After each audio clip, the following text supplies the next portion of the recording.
ডায়াবেটিসের ওষুধ যে খাচ্ছেন এতে সমস্যা কি হচ্ছে এটা খুব ভালো করে বুঝতে হবে। আপনি সুস্থ থাকতে হলে আপনার সকল অঙ্গ প্রত্যঙ্গ প্রতিটা কোষ সুস্থ থাকা জরুরি। ইনসুলিন একটি হরমোন। ইনসুলিন কি একটি হরমোন? এই হরমোনটা হলো রক্তের চিনি কোষে ঢুকায়। আসসালামু আলাইকুম, সবাই কেমন আছেন? আলহামদুলিল্লাহ, আল্লাহর দরবারে আমরা কোটি কোটি শুকরিয়া জ্ঞাপন করছি। তিনি আমাদেরকে সুযোগ করে দিয়েছেন এখানে আসার, এরকম তিনি আমাদেরকে জ্ঞান দিয়েছেন, সুস্থ থাকার জ্ঞান দিয়েছেন, নিজেকে ভালো রাখার। আমাদের আল্লাহ তাআলা তিনি আমাদেরকে কিতাব দিয়েছেন এবং রাসূল সাল্লাল্লাহু আলাইহি ওয়াসাল্লামকে দিয়েছেন বাস্তব শিক্ষা দেওয়ার জন্য। তিনি যদি শুধু কিতাব দিতেন আমাদের পক্ষে কিতাব থেকে বুঝা নামাজ পড়াই সম্ভব হতো না। কিন্তু তিনি আমাদেরকে রাসূল সাল্লাল্লাহু আলাইহি ওয়াসাল্লামকে দিয়েছেন যেন বাস্তবিকভাবে ব্যবহারিকভাবে তিনি কোরআনকে আমাদের বাস্তব জীবনে কিভাবে আমরা প্রয়োগ করব, কিভাবে আমরা দুনিয়ার কল্যাণ লাভ করব এবং কিভাবে আমরা আখিরাতের কল্যাণ লাভ করব এবং আমরা জাহান্নামের আগুন থেকে বাঁচব। আমরা যদি যেভাবে আল্লাহ বলেছেন সেভাবে যদি আমরা চলি তাহলে ইনশাল্লাহ আমরা সুস্থও থাকতে পারবো, আনন্দ ফুর্তিতেও থাকতে পারবো। রোগী হলে মানুষ আনন্দ হারিয়ে ফেলে, হাসি চলে যায়, সে খুব দুঃখিত হয়, পীড়িত হয়, কষ্টে থাকে, সাফার করে।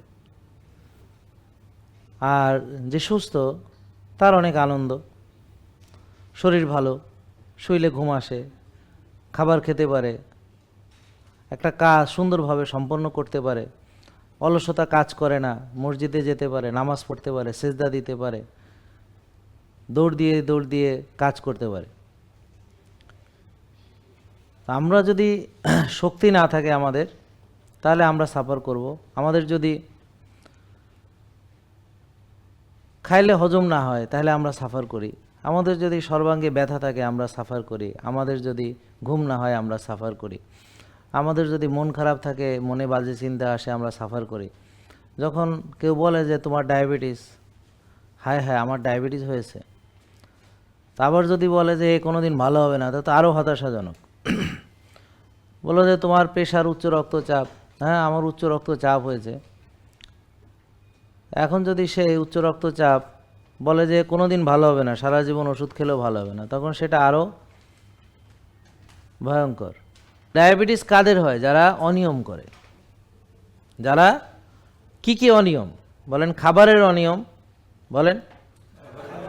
কি অনিয়ম? খাবারের অনিয়ম, ঘুমের অনিয়ম, গুড, দুইটা হয়েছে। ঘুমের অনিয়ম, ব্যায়াম করে না 3, শারীরিক পরিশ্রম করে না 3, তারপর আজে বাজে খাবার খায় 4, বারবার খায়, তারপর টেনশন করে। এই হলো 5টি মূল কারণ। এই 5টি মূল কারণ। তা একটা লোক যদি ডায়াবেটিস বানাতে চায়, যে কেউ, কোনো পুরুষ বা মহিলা, তাকে প্রচুর খেতে হবে। বিশেষ করে দাওয়াতে খেতে হবে, মানে বোনের বাড়িতে গিয়ে খেতে হবে, শীতকালে পিঠা খেতে হবে, আমের সিজনে প্রচুর আম খেতে হবে, কাঁঠাল খেতে হবে, লিচু খেতে হবে, রমজানে পেঁয়াজু, বেগুনি, খেজুর, তারপর বড় বাপের পোলায় খায়, শাহি জিলাপি, শরবত ইত্যাদি প্রচুর খেতে হবে। তারপরে বন্ধুবান্ধব মিলে খেতে হবে, বুফে খেতে হবে, তারপর সেহরি পার্টিতে যেতে হবে, তারপর জন্মদিন খেতে হবে, তারপর মরে গেলেও ছাড় দেওয়া যাবে না, জিয়াপদ খেতে হবে, বিবাহ খেতে হবে, হ্যাঁ বুঝতে পারছেন, ইফতার পার্টি করতে হবে, বিভিন্ন রকম মানে খাওয়া দাওয়া, শুধু খাওয়া দাওয়া। তো বেশি করে খেতে হবে। আর কি খেতে হবে? যেই খাবারগুলো খেতে আল্লাহ নিষেধ করেছে, হালালাং তয়েবান। তো আল্লাহ তাআলা বলছে, শুধু হালাল বলেননি, বলেছেন হালাল এবং তয়েব খেতে। এবং কোরআনে একটি আয়াত আছে সেখানে আল্লাহ তয়েবের কথা বলেছেন, হালাল বলেননি। হালাল উজ্জ্ব রেখে শুধু তয়েবের কথা বলেছে। অথচ আমরা হালালের নামের ধোঁকা খাচ্ছি। কি? আমরা বলছি যে এই খাবারটা তো হালাল, আমি খেতেই পারি, কিন্তু এটা তয়েব কিনা এটা আমরা দেখি না। তাহলে একজন সত্যিকার মুমিন যে আল্লাহকে ভয় করে, সে হারাম খাবে না। যদিও হারাম খাওয়া মানে হলো যে হারাম খাদ্য শুধু নয়, হারাম ইনকামও। হারাম ইনকামও। তো এদিক থেকে চিন্তা করলে অবশ্য আল্লাহর ভয় আমাদের নাই বললেই চলে বেশিরভাগের ক্ষেত্রে। তো ইনকামও হালাল হতে হবে, সেটা শর্ত আছে, নাকি ভুল বলতেছি?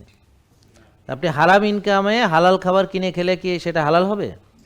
আচ্ছা, তো ধরেন আপনি একটা দেশি রাতা মোরগ যদি আল্লাহর নামে জবাই না করেন, খাওয়া যাবে? তো তাহলে এবার বুঝতে পারছেন। তাহলে হারাম খাবার মানে শুধু খাবারই হারাম নয়, ইনকামের ব্যাপার আছে। যে কে সৈনিক তৈরি করার আমরা একটা পরিকল্পনা হাতে নিয়েছি।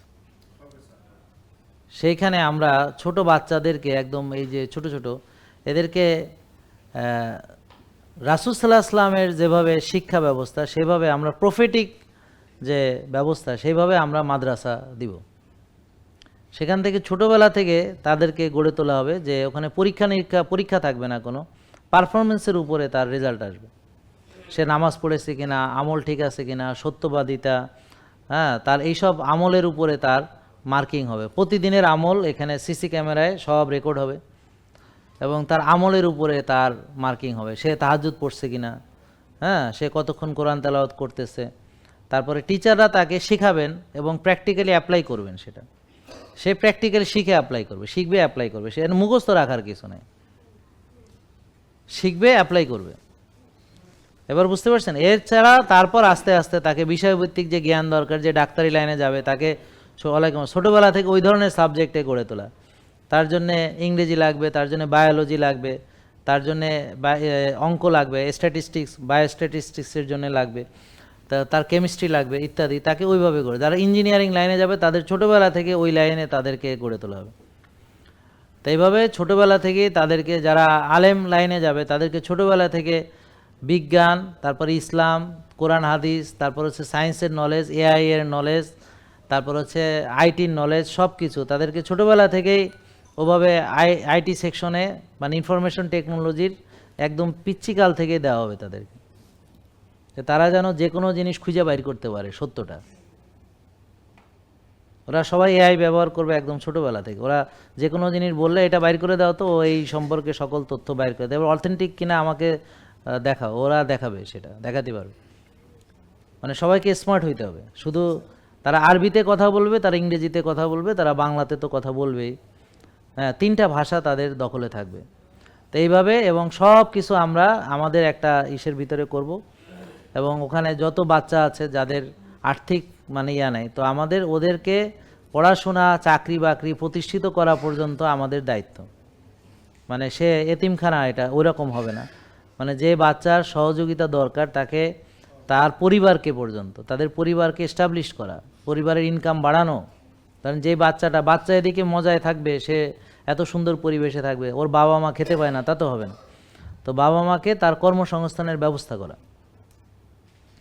এবং পরবর্তীতে আমাদের লাইনের মেডিকেল কলেজে মানে তারা এই ধরনের শিখবে, মেডিকেল মানে ওগুলোও শিখবে, এগুলোও শিখবে এবং আলটিমেটলি তাদের টার্গেট হবে রুগী সুস্থ করা, রুগীকে রুগী হিসেবে পোষা নয়। তো এরকম আমরা মানে আস্তে আস্তে এটাকে বড় করে একবার এলাকা হয়ে যাবে একটা, ইনশাল্লাহ। কারণ এটা যেহেতু কারো কাছে ওরকম নাই, সো এটা ইউনিক জিনিস হবে, আর এটা হতেই হবে ইনশাল্লাহ। কি বলেন? হ্যাঁ, তো এটা আমাদের হইতে হবে, আমাদের করে দেখাইতে হবে এটা ইনশাল্লাহ। যে যে শিক্ষা ব্যবস্থা কিভাবে করে, মানে মানুষ শিখবে কি পরীক্ষা দিয়ে শিখবে নাকি এমনি সে সব জানে, ব্যাপারটা বুঝতে পারছেন? তার আমলে আসতে হবে। যেমন অনেকে আছে ইংরেজি পড়াইছে এতদিন ধরে, একটা মাস্টার্সের ছেলে আসেন, সে সঠিকভাবে, আমি তো পারি না ইংরেজি সঠিকভাবে বলতে। কেন? কারণ আমাদের ছোটোবেলা থেকে যদি স্পিকিং শেখানো হইতো, কথা বলতো, তাইলেই শেষ, তাইলেই হয়ে যাইতো। আমরা কত পড়িয়া শুনিয়া, গ্রামার পড়িয়া, হ্যাঁ, কত ন্যারেশন ভয়েস, কত কিছু কইরা ফাটায় ফেলাইছে, কিন্তু মুখ দিয়ে একটা বাড়ি মারলো, বোমা মারলো, একটা শব্দ বেরোয় না। বুঝতে পারছেন? কারণ আর বাংলা ভাষা আমি কীভাবে শিখছি? কোন বই পড়ে? মা, বা, হ্যাঁ, পা পা, এই শিখে ফেলছি, মা বাবা, ব্যাপারটা বুঝতে পারছেন? হ্যাঁ, তো এইভাবে ভাষা তো এইভাবে শেখে মানুষ, বলতে বলতে। ভাষা কোনোদিন বই পড়ে শেখে কেউ? তো এটা বলতে বলতে শিখে। তা আমরা যে জিনিস বলতে বলতে শিখে, করতে করতে শিখে, সেভাবে তাকে সেভাবে শেখাবো। বুঝতে পারছেন? আর পরীক্ষা হলো লাস্টে, যখন ওই যে এসএসসি এইচএসসি যে পরীক্ষা দিতেই হবে, যেগুলো মেডিকেলে চান্স পেতে, তখন তাদেরকে ওই পরীক্ষা, কিন্তু ওই পরীক্ষার প্রস্তুতি আমরা নিব একদমই এইটুক থাকতে। এখন থেকেও মেডিকেলের ভর্তি পরীক্ষা কী হবে আর এসএসসি এইচএসসি এখন থেকে ওই সিলেবাসের মধ্যে এখন থেকে আসবে। ওর সিলেবাস শেষ হয়ে যাবে ওর ওই 9-এ 10-এ ওঠার অনেক আগে। মানে ওখানে পরীক্ষা হলে বসবে আর খালি সবচেয়ে ভালো রেজাল্টটা নিয়ে চলে আসবে, মানে ওখানে কোনো অপশন থাকবে না যে মানে খারাপ কোনো কিছু করার, কারণ ও সব জানবে এগুলো আগে থেকে, একদম ছোটোবেলা থেকে। আপনি সুস্থ থাকতে হলে আপনার সকল অঙ্গ প্রত্যঙ্গ, প্রতিটা কোষ সুস্থ থাকা জরুরি।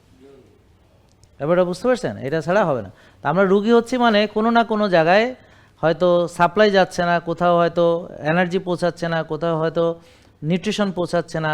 যেমন আমি বলেছিলাম নিউরোপ্যাথি মানে নার্ভের কান্না, যে নার্ভ খাবার পায় না, কান্দে, হয় অক্সিজেন পায় না বা পুষ্টি পায় না, কিছু পায় না, এই জন্য কান্না করে। যেমন ধরেন একটা লোক যখন মানে স্লিম থাকে তখন তার রক্তগুলা দেখেন, রগগুলো ফুলে ফুলে দেখা যায়, রগ দেখা যায়, মানে এই যে হাতের রগ বলা যায় না, এটা তো হলো ভেইন বলে, ভেইন, হ্যাঁ দেখা যায়। আর যারা অনেক মোটা তাদের খুঁজে পাওয়া যায় না ভেইন। তা এখন আপনি দেখেন যদি একটা রক্তনালীকে এভাবে চাপ দিয়ে রাখেন, জোরে চাপ দেন, তাহলে এখানে রক্ত চলাচল হইতে পারবে? তাহলে এখন একটা মোটা লোক মানে অনেক ওজন বেশি, তাদের এই রক্তগুলো বিভিন্ন জায়গায় যাইতে পারে না, কারণ ওই যে চাপের ব্যারিয়ার ক্রস করে ওইখানে পৌঁছাতে পারে না, চর্বির চাপে, চর্বির চাপে, বুঝতে পারছেন? এই জন্যে তাদের অনেক রকম প্রবলেম হয়। তা প্রবলেম হয়তো মানে এখন বোঝা না গেলেও পরে বোঝা যায়, যেমন হার্ট অ্যাটাক, ব্রেন স্ট্রোক, এগুলো পরে বোঝা যায়। নার্ভের সমস্যা পরে বোঝা যায়, প্রথমে বোঝা যায় না, পরে বোঝা যায়। পরে বোঝা যায় হাঁটু ক্ষয় হয়ে গেছে, গিরা নষ্ট হয়ে গেছে, মাজা শেষ, তো পরে বোঝা যায়। কিন্তু এগুলোর মূল কারণ হচ্ছে এগুলাই। তাহলে আমরা কি করব? কোষ যেমন খালি রাখতে হবে, অর্থাৎ ওজন কমাতে হবে, অর্থাৎ চর্বি গলাতে হবে, এটা আমাদের জরুরি। পাশাপাশি সার্কুলেশন ঠিক করতে হবে। তাহলে ব্যায়াম ছাড়া সার্কুলেশন ঠিক করা যাবে না। তাহলে হয় আমাকে কায়িক শ্রম করতে হবে, না হলে আমাকে ব্যায়াম করতে হবে, তবে ঘাম ঝরাতে হবে। ইনসুলিন একটি হরমোন। ইনসুলিন কি একটি হরমোন? এই হরমোনটা হলো রক্তের চিনি কোষে ঢুকায়। এই প্যানক্রিয়াস বা অগ্নাশয় থেকে এই হরমোন উৎপাদন হয়। কেন উৎপাদন হয়? কারণ আমাদের রক্তের চিনিকে কোষে ঢুকাতে হলে ইনসুলিন দরকার। যেমন এই রুমে আপনার দরজাটা তালা মারা, আপনি তো এই রুমে ঢুকতে পারবেন না। তো আমাদের যিনি এখানে দায়িত্বে আছেন, উনি চাবি আছে ওনার কাছে এই রুমের দায়িত্বে, তো উনি চাবি দিয়ে খুলে দিয়েছেন, খুলে দেওয়ার পর আপনারা ঢুকতে পারছেন রুমে। তাহলে এখন গেটকিপার হলো ইনসুলিন। তো যদি আপনার রক্তের চিনি সরাসরি ঢুকে, তাহলে তো কতখানি ঢুকবে আন্দাজে, পরে তো কোষের মধ্যে বেশি ঢুকে যাবে, ঝামেলা হবে। তাই এই জন্যে একটা গেটকিপার রাখে, প্রতিটা সেলে এরকম গেটকিপার আছে। তো এখন চিনি ঢোকার জন্য ইনসুলিন এলো চাবি হিসেবে কাজ করে। তো সে দরজা খোলে বা গ্লুট4 ট্রান্সলোকেশন হয়, রক্তের চিনি কোষে ঢুকতে পারে। এই জন্য যাদের ইনসুলিন তৈরি হয় না তাদের রক্তের চিনি ঢুকতে পারে না, ওটা হলো অভাবে, ইনসুলিনের অভাবে। কিন্তু আমরা আজকে আলোচনা করতেছি অভাব নয়, এটা হলো স্বভাব। তাহলে এটার মূল কারণ হলো কোষে জায়গা নেই। বলেন, কোষে রক্তের চিনি কোষে ঢুকতে পারছে না। কেননা কোষ, বলেন কোষ ইনসুলিনকে বাধা দেয়, কারণ সেখানে জায়গা নাই। তাই জন্যে সে একটা ধরেন কতটুকু ঢুকতে পারবে না পারবে একটা লিমিট যদি না থাকে, তা তো আপনি কোষে খালি ঢুকাইতে আছেন, এটা তো আর বেলুন না, তো ঠাস করে ফেটে যাবে। তো সেই জন্যে সে কতটুকু ঢুকবে না ঢুকবে তার জন্যে তার একটা মেকানিজম কাজ করে, যে হ্যাঁ আমার এখন পুষ্টির দরকার নেই, ওকে আমার এখানে ঢুকবে না, বা আমার দরকার আছে, আমার লাগবে, তখন সে দরজা ওপেন করে রাখে, আসো আসো আসো। ডায়াবেটিসের ওষুধ যে খাচ্ছেন এতে সমস্যা কী হচ্ছে এটা খুব ভালো করে বুঝতে হবে। এবং এই কথাটা যদি সবাইকে বুঝাইতে পারতাম, বাহারে বাংলাদেশের সকল লোককে যদি এই কথাটা বুঝাইতে পারতাম, তারা যে নিজেদের ক্ষতি করতেছে, নিজের অর্গান ড্যামেজ করতেছে, নিজের চোখ নষ্ট করতেছে, নিজের লিভার নষ্ট করতেছে, নিজের পুরুষত্ব নষ্ট করতেছে, সে আর এখন পুরুষ নাই, নাম পুরুষ, ইরেকটাইল ডিসফাংশন, তার হার্ট নষ্ট করতেছে, তার ব্রেন নষ্ট করতেছে, বুঝছেন, তার কিডনি নষ্ট করতেছে, তার হাড় নষ্ট করতেছে, গিরা নষ্ট করতেছে, পেটের হজম নাই পর্যন্ত, পেট নষ্ট, ঘুম নাই পর্যন্ত, শক্তি কোনো নাই, মেয়েদের পিসিওডি, বাচ্চা হচ্ছে না, গর্ভ ধারণ করতে পারছে না, হ্যাঁ, মাজা গিরা শেষ, নার্ভ ড্যামেজ, আঙ্গুল কাটা, পা কাটা, প্যারালাইসিস, এত কিছু তারা করতেছে কিন্তু বুঝতে পারছে না। তারা ভেবেছে আমি অনেক বড় ডাক্তার দেখে, বিরাট হাসপাতালে গেছি, আমি বিরাট ভালো চিকিৎসা নিচ্ছি। তো তাহলে আপনি এখনো রুগী কেন, ভালো হননি কেন? বুঝতে পারছেন? তারা এই জিনিসটা বুঝতে পারছে না। তো দেখুন, ডায়াবেটিসের চিকিৎসা বা প্রেশারের চিকিৎসা ওষুধ দিয়ে করলে প্রবলেম হলো, বলেন ওষুধ রোগের মূল কারণ দূর করে না, বলেন দূর তো করেই না, আরো কোষে ওভারলোড করে। বলেন 6 বেলা চিনি খেয়ে, ওষুধ দিয়ে, ইনসুলিন দিয়ে, রক্তের চিনি কোষে ঢুকিয়ে আগে থেকে ওভারলোডেড যে কোষ, মানে আগে থেকে যে কোষে জায়গা নেই সেই কোষকে আরো ফার্দার ওভারলোড করা। বুঝতে পারছেন? এইভাবে কোষের 12টা বাজানো হলো ডায়াবেটিসের ওষুধ দিয়ে, ইনসুলিন দিয়ে, 6 বেলা খেতে দিয়ে চিকিৎসা। এইভাবে আপনার রক্তনালী ব্লক হয়ে হার্ট অ্যাটাক হবে, এভাবে আপনার ব্রেন স্ট্রোক হয়ে প্যারালাইসিস হবে, এভাবে আপনার চোখ নষ্ট হবে ডায়াবেটিসের, এভাবে আপনার লিভার কিডনি সব নষ্ট হবে। তো অলরেডি অনেকের অনেক কিছু নষ্ট হয়ে গেছে যারা আজকে এখানে এসেছেন। তো অনেকেরই নষ্ট হয়ে গেছে, চেহারা দেখলে বোঝা যাচ্ছে যে তারা একটা খুবই বড় রুগী, তার কোনো শক্তি নেই, এনার্জি নেই, হ্যাঁ, সে খালি ওষুধ খায় আর ইনসুলিন দেয়, চেহারা দেখলেই বোঝা যাচ্ছে। সে কোনো লাইফ এনজয় করতেছে না, সে কষ্ট পাচ্ছে, তার চেহারার ভিতরে কষ্ট, সে মাজা ব্যথায় কষ্ট পাচ্ছে, গিরা ব্যথায় কষ্ট পাচ্ছে, ঘুম হচ্ছে না কষ্ট পাচ্ছে, হজম হচ্ছে না কষ্ট পাচ্ছে, শক্তি নেই কষ্ট পাচ্ছে, হ্যাঁ, বিভিন্ন সাফার করছে বিভিন্নভাবে, চলাফেরা কোথাও কোনো আনন্দ নেই, ফুর্তি নেই, পারিবারিক জীবনে শান্তি নেই। কারণ স্বামী স্ত্রীর মধুর সম্পর্ক, সবচেয়ে মধুর সম্পর্ক কখন থাকে জানেন? হানিমুন পিরিয়ডে। তারপরে কিছুদিন গেলে পরে স্বামী স্ত্রী হয় একে অপরের শত্রু। তারপরে যত দিন যাবে এই শত্রুতা শুধু বাড়িয়ে যাবে। তারপর এমন অবস্থা হবে পারলে একজন আরেকজনের যদি খুন করে ফেলতে পারতাম, আর চেহারা দেখলে মেজাজ খারাপ। তার কারণ কি? কারণ ওই যখন বিয়ে হয়েছে তখন তো দুজনে সুস্থ ছিল মোটামুটি, তারপর যত আস্তে আস্তে বড় রুগী হয়েছে ততই তাদের দূরত্ব বাড়ছে। কারণ স্বামী এখন পুরো বউয়ের চাহিদা মেটাইতে পারে না, স্বামীর কোনো ক্ষমতা নাই। আবার স্ত্রী ওদিক দিয়ে তারও রোগে, সে আবার স্বামীকে চায়ও না। তাই জন্য ওরা ভাই বোনের মতো সংসার, কারণ স্বামী স্ত্রী যদি ভাই বোনের মতো সংসার করে তাহলে তো আর এটা সেই স্বামী স্ত্রীর সংসার হইল না। তো তাদের ভিতরে তো আর ওই জিনিসটাই নেই, মানে স্বামী স্ত্রীর যে মূল সম্পর্ক সেটাই নেই, তাহলে আর থাকলো কি? তো এই বিষয়টা আমাদেরকে বুঝতে হবে। আল্লাহ কারোর প্রতি জুলুম করেন না, এবং আল্লাহ বলেছেন কাউকে আল্লাহ তাআলা এমন বোঝা চাপান না যেটা বহন করার ক্ষমতা তার নেই।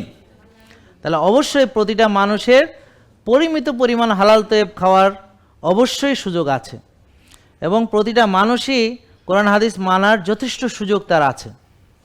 এখন হয় সে জানে না, নাইলে সে মানে না, অথবা সে এটাকে গুরুত্ব দেয় না। যেমন আমরা জানি ব্যায়াম ভালো করি না, আমরা জানি ঘুম ভালো ঘুমাই না, আমরা জানি টেনশন করা ভালো না তবুও করি, আমরা জানি আখেরাত ভালো দুনিয়ার চাইতে, কিন্তু আখেরাতকে চিন্তা করে কিছু করি না, দুনিয়াকে চিন্তা করে সব করি। তা আমরা আখেরাতকে গুরুত্ব দেই না যতটা গুরুত্ব দেওয়া দরকার। তা এখন কেন মানুষ লাইফস্টাইল মানতে পারে না? বলবে আমার সময় নেই, বলবে আমার টাকা নেই, বলবে টাকা নেই। মানে আসলে দেখেন, তাহলে ঠিক আছে তোমার টাকা নেই, তাহলে তুমি রোজা রাখো ফ্রি, তারপরে তুমি ঘাসে হাঁটো ফ্রি, আর্লি ঘুমাও ফ্রি, ভোরে ওঠো ফ্রি, রোদে যাও ফ্রি, হ্যাঁ, তা এই যে শ্বাসের ব্যায়াম করো ফ্রি, তা এগুলো করতে তোমাকে কে বাধা দিল? এগুলো করো না কেন?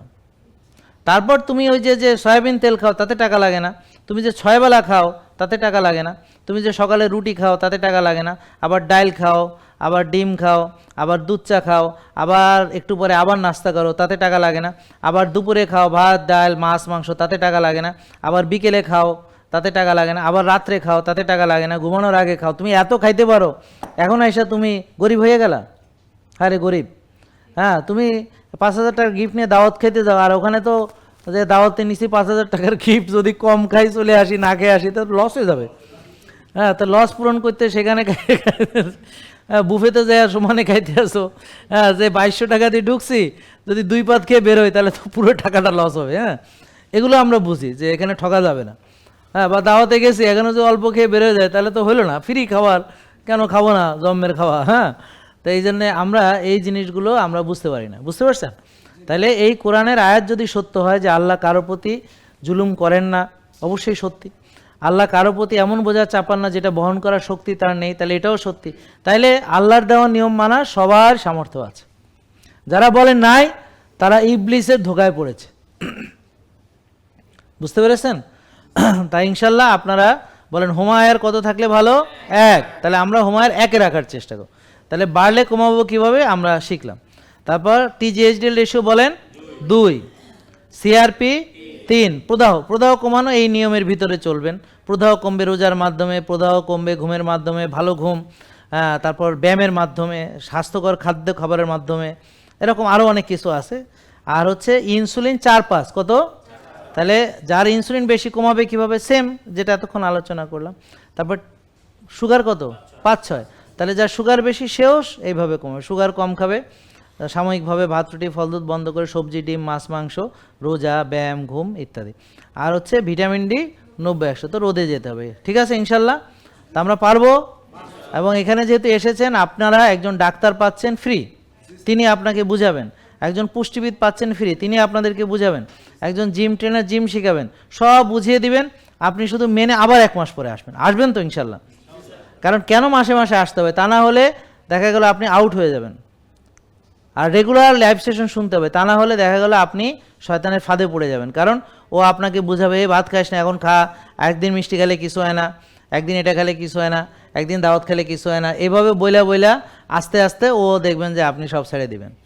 আমার কথা বুঝতে পারছেন? তো এই জন্য রেগুলার লাইভ দেখা জরুরি, রেগুলার ভিডিও দেখা জরুরি, হ্যাঁ, রেগুলার এখানে আইসা হাজিরা দেওয়া জরুরি। এবং আমরা আপনাদের জন্য আরেকটা ব্যবস্থা করতেছি যে সামনে প্ল্যানে, যে সেটা হলো যে প্রতিটা ডাক্তার পুষ্টিবিদ এগুলো তো থাকবেই, সাথে আরেকজনকে আমরা নিযুক্ত করতেছি হেলথ কোচ। তিনি হচ্ছেন আপনি কি খেলেন, কোথায় খোঁজ খবর নেবেন, আপনি বাড়িতে যাওয়ার পরে ফোন দিয়ে আপনার সুবিধা অসুবিধা খোঁজ খবর নেবেন। হ্যাঁ, ফোনে নিচ্ছে যে এটা আমরা প্রতি ডাক্তারের জন্য একজন করে সিলেক্ট করে দিব। আমার কথা বুঝছেন না? এখন প্রতি ডাক্তারের জন্য একজন হেলথ কোচ নিযুক্ত করে দেব। এখন তো গড় পর্তায় করছে, তখন এই ডাক্তার ওর সাথে এই নিউট্রিশনিস্ট, এর সাথে এই হেলথ কোচ, এভাবে একটা গ্রুপ করে দিব। তখন ওরা ওই রুগীগুলো ওর দায়িত্ব থাকবে। তাহলে এখানে আপনি কত ডাক্তার দেখাচ্ছেন টাকা দিয়ে, সেখানে এই সেবা তো পাননি, রোগ ভালোও হয়নি, ওষুধ মুক্তও হতে পারেননি, সুস্থও হননি, হ্যাঁ, টাকাগুলো সব দিয়ে দিয়েছেন, ওটা তো কোথায় গিয়েছে আপনারা ভালো জানেন। আর এখানে আপনি ফ্রি যে সার্ভিসটা আমরা দিচ্ছি, এবং এখানে আমি খুশি না, আমি আরও উন্নত করতে চাই এটাকে। আমরা সামনে যেখানে যাচ্ছি সেখানে গেলে যদি যেতে পারে ইনশাল্লাহ, হয়তো আগামী 3 বছর লাগবে ওটা কমপ্লিট করতে, যদি যেতে পারে ওখানে যাওয়ার সঙ্গে সঙ্গে মানুষ এমনি ভালো হয়ে যাবে দেখা, মানে পরিবেশ দেখা এমনি কবে যে না আমি অলরেডি এইখানে ইনশাল্লাহ আশেপাশে জানাবো আমরা, এইখানে খুব কাছাকাছি ইনশাল্লাহ। হ্যাঁ ইনশাল্লাহ দেখি। তো সবাইকে ধন্যবাদ, আপনারা ভালো থাকবেন, আমাদের জন্য দোয়া করবেন। আসসালামু আলাইকুম। রব্বানা আতিনা ফিদ দুনিয়া হাসানা অফিল আখিরাতে হাসানা ওয়াকিনা আযাবান নার। আমিন। আল্লাহ সবাইকে সুস্থতা বোঝার এবং মানার তৌফিক দান করো, আমিন।